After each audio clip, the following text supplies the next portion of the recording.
আসসালামু আলাইকুম সম্মানিত ভিউয়ার্স, কেমন আছেন? আমি মোহাম্মদ জাকারিয়া, চিকিৎসক, মোটিভেশন স্পিকার। আপনাদের মাঝে স্বাস্থ্য বিষয়ে আলোচনা নিয়ে আসলাম। বন্ধুরা, বিভিন্ন সময় বিভিন্ন ধরনের আলোচনা নিয়ে আসি। আজকেও স্বাস্থ্য বিষয়ে আলোচনা।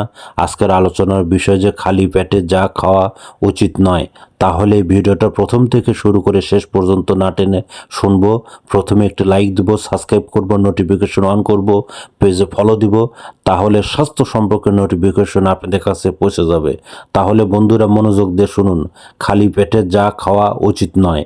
খালি পেটে ব্যথানাশক ওষুধ খাওয়া, পেইন কিলার ওষুধ খাওয়া ঠিক নয়। খালি পেটে রাতে ঘুমানো যাওয়া ঠিক নয়। খালি পেটে অনেক ব্যায়াম করা ঠিক নয়। খালি পেটে লেবু জাতীয় ফল খাওয়া, খালি পেটে কোমল পানি পান করা। বন্ধুরা, এই জিনিসগুলো কিন্তু আপনারা ফলো করবেন এবং খালি পেটে আরও কী কী খাওয়া যাবে না আমাদের ইউটিউব চ্যানেলের মধ্যে ঢুকবেন। আর কিভাবে সুস্থ থাকা যায়, ভালো থাকা যায়, পরবর্তী আমাদের কমেন্ট বক্সে লিখবেন। আর আমাদের বিরাজ মেডিকেল যে কোনো ধরনের অসুখ বিসুখ আপনারা চলে আসবেন। তো বন্ধুরা, এতক্ষণ মনোযোগ সহকারে দেখার জন্য সবাইকে থ্যাংক ইউ, সবাইকে ধন্যবাদ।